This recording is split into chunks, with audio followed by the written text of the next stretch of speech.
મિત્રો, ચોટીલા જે ગુજરાત રાજ્યના સુરેન્દ્રનગર જિલ્લામાં આવેલું એક નાનું શહેર અને તાલુકો છે, જે પ્રખ્યાત ચામુંડા માતાના મંદિર માટે વિશ્વભરમાં પ્રખ્યાત છે.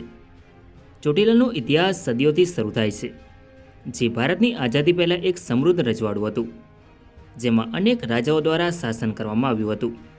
તેમના શાસનકાળ દરમિયાન બાંધવામાં આવેલ ઇમારતો આજે પણ ચોટીલામાં જોવા મળે છે, જેને જોઈને આપણને ચોટીલા રજવાડાનો ઇતિહાસ જાણવાની ઈચ્છાઓ જાગે છે. જેથી આજના વિડીયોમાં આપણે ચોટીલાનો ઇતિહાસ જાણીશું. નમસ્કાર મિત્રો, તો સ્વાગત છે એક નવા વિડીયોમાં. સો ફ્રેન્ડ્સ, હું છું ધર્મેશ અને ધર્મેશ પટેલ યુટ્યુબ ચેનલમાં તમારું સ્વાગત છે. સો ફ્રેન્ડ્સ, આજના વિડીયોમાં આપણે ચોટીલા રજવાડાનો ઇતિહાસ જાણીશું. સો વિડીયોમાં છેલ્લે સુધી બન્યા રહો. તો ચાલો વિડીયોને શરૂ કરીએ. મિત્રો, ચોટીલા ગુજરાતના સૌરાષ્ટ્ર વિસ્તારમાં આવેલું એક પ્રખ્યાત ધાર્મિક સ્થળ છે, જે ચામુંડા માતાના મંદિર માટે વિશ્વભરમાં પ્રખ્યાત છે. હિન્દુ પૌરાણિક કથા અનુસાર ચામુંડા માતા દેવી દુર્ગાના અવતાર છે, જે અસુરોનો નાશ કરવા માટે ઉદ્ભવ્યા હતા. તેમની સાથે સંકળાયેલી સૌથી લોકપ્રિય દંતકથા માર્કંડેય પુરાણમાં જોવા મળે છે. ચામુંડા માતાએ રાક્ષસ રાજા શુંભના સેનાપતિ ચંડ અને મુંડ નામના રાક્ષસો સાથે લડાઈ કરી અને તેમનો વધ કર્યો. તેમની જીતથી પ્રસન્ન થઈને દેવી દુર્ગાએ તેમને ચામુંડા નામ આપ્યું. બીજી એક દંતકથા અનુસાર ચોટીલા ચામુંડા માતાની મૂર્તિ સ્વયંભૂ પ્રગટ થઈ હતી. પાછળથી આ સ્થળે મંદિરનું નિર્માણ કરવામાં આવ્યું હતું. ત્યારબાદ વિવિધ રાજવંશોના શાસનકાળ દરમિયાન ચામુંડા માતાનું ખાસ પૂજન કરવામાં આવતું હતું. મિત્રો, હવે આપણે જાણીશું ચોટીલા રજવાડાની સ્થાપના કેવી રીતે થઈ અને કોના દ્વારા કરવામાં આવી. ચોટીલા, જે પ્રાચીન સમયમાં ચોટગઢ તરીકે જાણીતું હતું.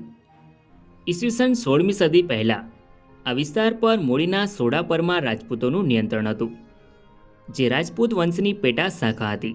પરમાર વંશ એક સમૃદ્ધ ઇતિહાસ ધરાવતો અગ્રણી રાજપૂત કુળ હતો, જેઓ અગ્નિવંશી વંશના વંશનો દાવો કરે છે, જે તેની ઉત્પત્તિ એક પૌરાણિક અગ્નિવિધિમાં દર્શાવે છે.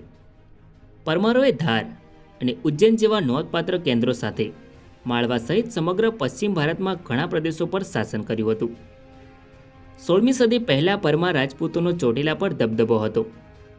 તે સમયગાળા સાથે સંકળાયેલ એક નોંધપાત્ર વ્યક્તિ જગસ્યો પરમાર હતો, જે સોડા પરમાર શાસક હતો, જેમણે ચોટીલા પર ઐતિહાસિક અહેવાલો અનુસાર ઈસવીસન 1566 સુધી શાસન કર્યું હતું. મિત્રો, ચોટીલાના પરમારો સાર્વભૌમ રાજાઓને બદલે જાગીરદાર અથવા સ્થાનિક સરદારો હતા.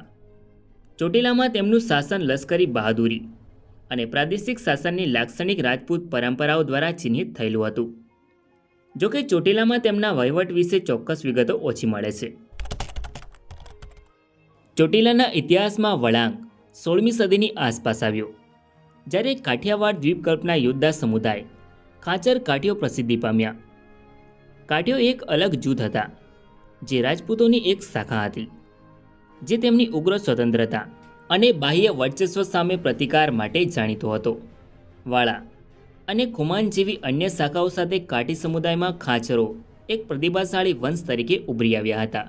ઐતિહાસિક અહેવાલો અનુસાર ઈસવીસન 1566ની આસપાસ રામ ખાચર નામના કાઠી નેતાએ પરમાર રાજપૂતો પાસેથી ચોટીલા જીતી લીધું હતું અને પરમાર શાસક જગાસિયાને હરાવીને ચોટીલા પર તેમનું નિયંત્રણ સ્થાપિત કર્યું. મિત્રો, રામ ખાચરને કેટલાક સ્ત્રોતોમાં નાગ ખાચર તરીકે ઓળખવામાં આવે છે. ચોટીલાની વિજય પ્રદેશમાં પરમાર શાસનનો અંત આવ્યો અને ખાચર વર્ચસ્વની શરૂઆત થઈ. જી હા મિત્રો, આવી રીતે શરૂઆત થઈ ચોટીલા રજવાડાની. ખાચરોએ ચોટીલાને તેમની મુખ્ય બેઠકોમાંથી એક તરીકે સ્થાપિત કરી અને તેને તેમના વંશના ગઢ તરીકે પરિવર્તિત કર્યું.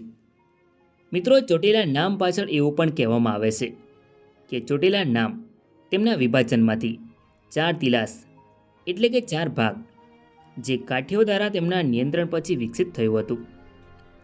ખાચર શાસન હેઠળ ચોટીલા નાનું રજવાડું બન્યું, જે લગભગ 224 ચોરસ માઇલના વિસ્તારને આવરે છે અને ચોટીલા થાણાની અંદર 27 ગામોનો સમાવેશ થતો હતો.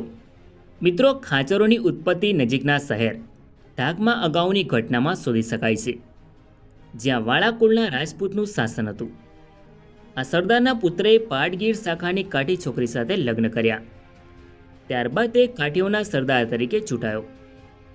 આ સરદારના વંશજો તેની કાટી પત્ની દ્વારા વાળા, ખાચર અને ખુમાનમાં વહેંચાયેલા હતા. આ બધા જ કાટી સૂર્યદેવની પૂજા કરે છે. જેમાંથી એક રામ ખાચરે સંવત 1600માં પરમા રાજપૂતો પાસેથી ચોટીલા જીતી લીધું હતું. ત્યારથી તેમના વંશજો ચોટીલા પર કબજો ધરાવતા હતા અને હજુ પણ ચોટીલામાં રહે છે. મિત્રો, દરબાર રામ ખાચરે ચોટીલા પર કબજો મેળવ્યો. ત્યારબાદ તેમના વંશજોએ ચોટીલા પર શાસન કર્યું. ત્યારબાદ રામ ખાચરના વંશજોમાં ચોટીલા પર શાસન કરનારા શાસકોમાં દરબાર મુલુ ખાચર, ત્યારબાદ દરબાર નાગજન ખાચર, તેના પછી દરબાર સાદુલ ખાચર, ત્યારબાદ દરબાર ચેતા ખાચર, તેના પછી દરબાર દાદા ખાચર, ત્યારબાદ દરબાર સાદુલ ખાચર, તેના પછી દરબાર નાના ખાચર, ત્યારબાદ દરબાર દાદા ખાચર, જે ચોટીલા રજવાડાના છેલ્લા શાસક હતા. ચોટીલા રજવાડું બ્રિટિશ સરકારના પરોક્ષ નિયંત્રણ હેઠળ મૂળ શાસકો દ્વારા સંચાલિત હતું. આ પ્રદેશ કુલ 224 ચોરસ માઇલ વિસ્તારને આવરી લેતો હતો અને 1931માં કુલ 19,690 વસ્તી ધરાવતો હતો. ચોટીલા થાણામાં 27 ગામોનો સમાવેશ થતો હતો અને તેની સરહદ ઉત્તર પૂર્વમાં સાયલા, પૂર્વમાં સુદામા ધાંધલપુર, દક્ષિણમાં ભીમોર અને ઉત્તર પશ્ચિમમાં લખતર પ્રદેશના દક્ષિણ બ્લોકથી ઘેરાયેલી હતી. ચોટીલા રજવાડામાં 8 વસાહતો અને કુલ 118 વસાહતોનો સમાવેશ થતો હતો, જેની માલિકી ખાચર કાઠીઓની હતી. અન્ય બધી વસાહતો એક સંક્ષિપ્ત વિસ્તારમાં હતી, જે ઉત્તરમાં લખતર અને વાંકાનેરથી ઘેરાયેલી હતી. ચોટીલા રજવાડાને બરોડા એજન્સીના ભાગરૂપે સમાવિષ્ટ કરવામાં આવ્યું હતું, જે પશ્ચિમ ભારત રાજ્ય એજન્સીનો પેટા વિભાગ હતો. પાછળથી તે પૂર્વ કાઠિયાવાડ એજન્સીનો ભાગ બન્યું. મિત્રો, 1943ની જોડાણ યોજના અનુસાર ચોટીલા રજવાડાને જામનગર રજવાડા સાથે જોડવામાં આવ્યું હતું. મિત્રો, ભારત દેશમાં 1947 સુધી અંગ્રેજોનું શાસન રહ્યું હતું. ત્યારબાદ ભારત દેશ અંગ્રેજોના શાસનમાંથી આઝાદ થયો ત્યારે ભારતનું વિભાજન થયું, જેમાં ચોટીલા રજવાડાના છેલ્લા શાસકે ચોટીલાને ભારત સંઘમાં સામેલ કર્યું, જે આજે ગુજરાત રાજ્યના સુરેન્દ્રનગર જિલ્લામાં આવેલું એક નાનું શહેર અને તાલુકો છે, જે પ્રખ્યાત ચામુંડા માતાના મંદિર માટે પ્રખ્યાત છે. સો ફ્રેન્ડ્સ, આ તો ચોટીલાનો ઇતિહાસ. આઈ હોપ કે તમને આ વિડીયો ગમ્યો હશે. સો વિડીયોને લાઇક કરીને કમેન્ટમાં તમારો અભિપ્રાય જરૂર લખો અને ચેનલમાં નવા હોય તો આવા જ અવનવા વિડીયો જોવા માટે ચેનલને સબસ્ક્રાઈબ જરૂર કરો. તો મળીએ નેક્સ્ટ વિડીયોમાં. ધન્યવાદ.